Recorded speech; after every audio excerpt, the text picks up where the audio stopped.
Hey everybody, welcome back to the table. This is the fourth campaign diary in the Northern Defenders campaign.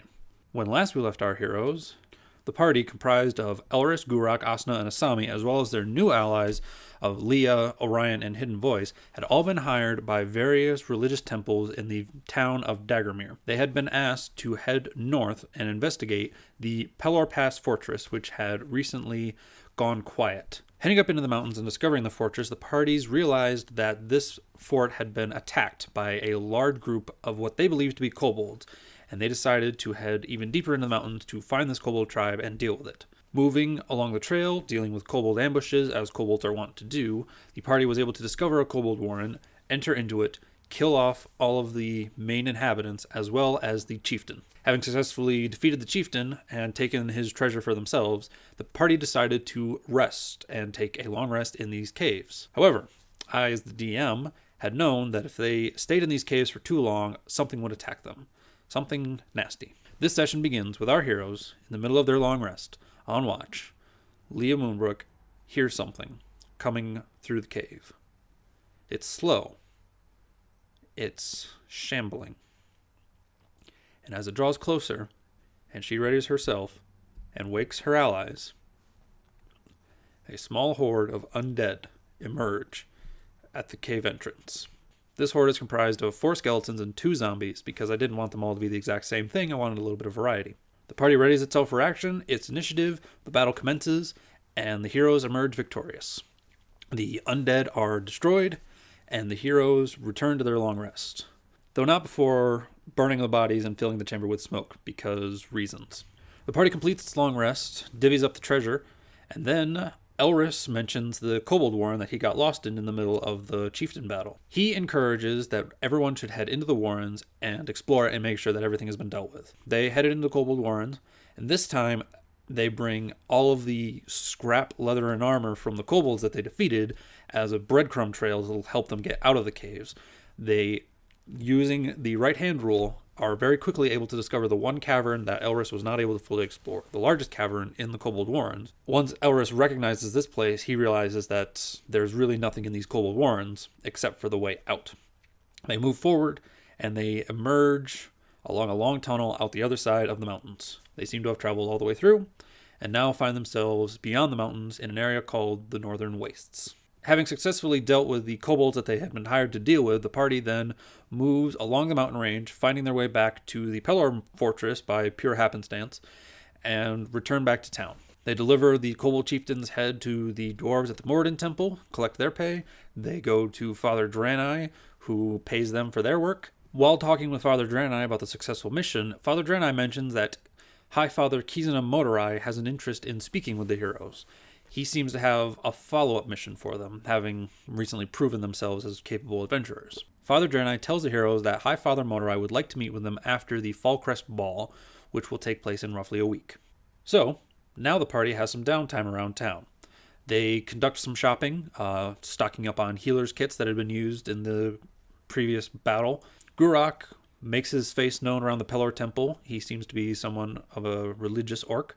He also spends a lot of time training his new kobold apprentice, Mai. Leah makes herself seen around the tavern. She reveals that she is quite the entertainer when she rolls 2 nat 20s on performance checks. Yeah, that happened. Orion reveals that the mercenary band that he is a part of has need of his services down south and has to leave. Hidden Voice decides to go with him. This was done because the players who played those 2 characters dropped out of the game for personal reasons. Asuna, the holder of the encoded communication to the kobold chieftain, decides that the note should be translated. She decides to take it to the head researcher and personal advisor of the local lord, a gnome by the name of Ingor Herdwi. After a little bit of a fun scene where I got to roleplay a slightly insane gnome wizard, the note was handed off, and the gnome told her to come back in about 2 or 3 days, and he would have the note translated for her. Asami the dwarf makes herself seen around the Dwarven Temple, where she does some training with the local clerics and that sort of thing. Last but not least, Elris makes himself seen around the town, talks with some of the guards, listens to some rumors, and he picks up a couple. He hears rumors of a village that has been attacked by some sort of beast that's eating livestock. He's also heard tale that there's a plague sweeping into a nearby village that maybe he could go deal with. Elris brings these rumors back to the rest of the party, but the party doesn't really want to be out of town when the festival happens. So after looking at the timescales and kind of being a little nervous about whether or not they'd be back in time, the party decides to just stay put in town, which was kind of unfortunate for me. I had some fun little ideas with like a witch controlling animated scarecrows that were attacking the cattle, or maybe some were-rats who were salvaging the meat from these carcasses. I had a couple of interesting ideas that I liked the idea of doing, but players didn't want to go for it, and that was fine. So our player's week of rest begins to wrap down. Asuna is able to get the note translated. First, she gets it into an encoded version, which the gnome gives her when she comes back a little early, as he's kind of like, I'm not done yet, sort of go away type meaning. But then the gnome later on is able to give her a fully translated note because gnomes love puzzles, and he was able to decipher the code. It details that 2 people in the north by the name of Malekith and Alucard are not happy with the kobold chieftain, and would be sending some visitors very soon to see to their demise, and then somehow seeing the kobolds again. These were my hints that Malekith and Alucard were necromancers who had summoned an undead horde which attacked the players while they were in the kobold's lair. The undead horde had been commanded to kill the kobolds and bring their bodies back so that Malekith and Alucard could reanimate them as undead. However, the players intervened. This is my bit of heavy-handed foreshadowing that there is something bad going on in the north, and it is a threat. It is building power as we speak. So the players have this note, and they have these names, but they don't really know what to do with the names. They ask around a little bit, they see if anybody has any information, but nobody really seems to know what they're talking about. Our week of rest has ended. The party has collected some supplies, talked with NPCs, developed some stronger relations with people, and now it is time for the Fallcrest Ball.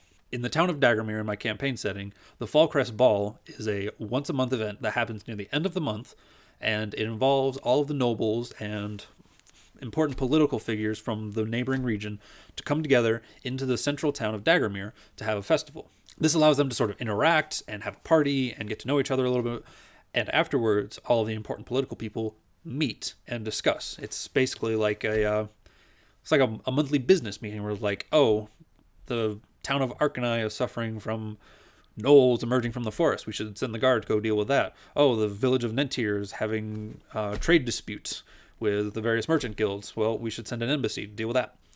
That sort of stuff. So, my players, with no direction by me, but perhaps some subconscious signaling that this is the way to go, have decided that they are going to try and crash the Fallcrest Ball. Sure!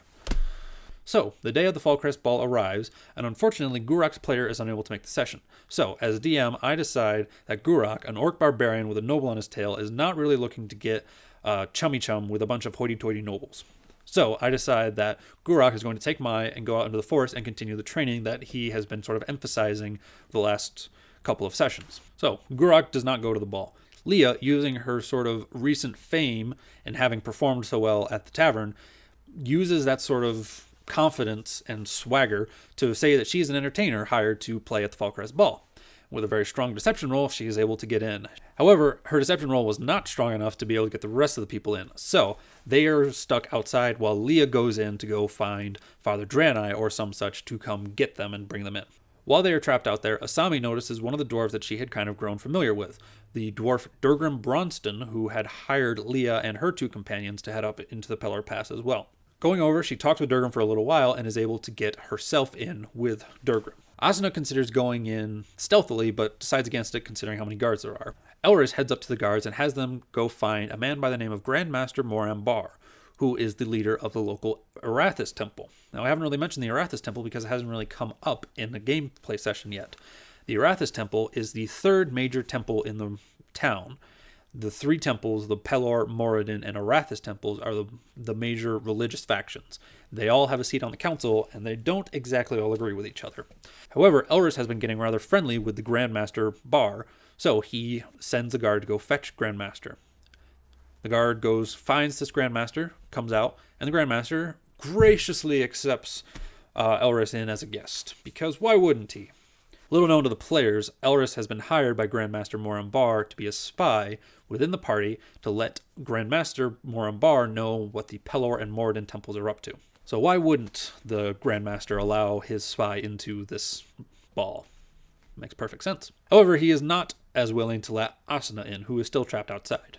Elris abandons Asuna out in front of the gate and heads into the party. A few moments pass with Asuna trapped outside, and Leah is quickly able to return with Father Draenei, who convinces the guards to let Asuna in. So now our band of heroes are inside of the Fallcrest Ball. Leah immediately excuses herself and heads to the stage. She has to perform, make herself known around the area, so she is kind of out of the session for a little while. Elris, Asuna, and Asami are separated now inside the Fallcrest Ball. Elris is making his way around. He's trying to get close to Lord Malus Thoreau, the local lord and head of the region. However, in doing so, he does not make himself very hidden and very quickly attracts the ire of Lord Malus's personal bodyguard, who is very quick to keep him away from Lord Malus. Asuna wanders around the party and begins talking with some of the NPCs, including talking with a knight who seems to be very deep into his cups, a man by the name of Sir Rev Jack the Honorable. And he has a very interesting story to tell about how Lord Malus came into power. He claims that Lord Malus's father was killed 15 years ago by a lizard folk attack on a town in the northern wastes. It was a sort of reclamation project where Lord Malus's father wanted to try and expand his lands, create new villages up in that region. Unfortunately, it backfired and Lord Malus's father was killed. Leah puts on a rather good performance, but unfortunately she's more used to playing in taverns than she is playing on stage, so she doesn't do great. She still gets paid, she still has a good time, but that's the result.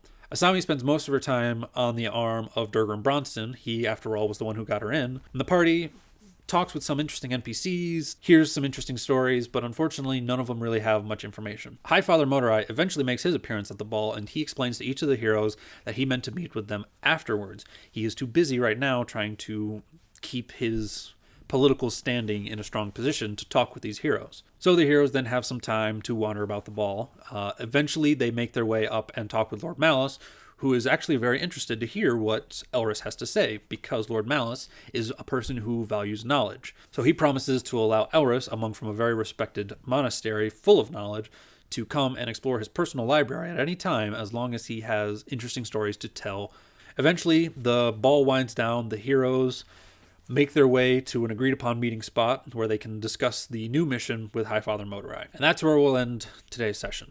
So, coming up next session, you can expect the negotiations with Highfather Motorai, as well as what his secret mission actually is. As always, if you guys enjoyed this video, please leave like, comment, subscribe, all that blah blah. Please leave any questions, comments, concerns in the blah blah down below. I'd love to hear from you guys.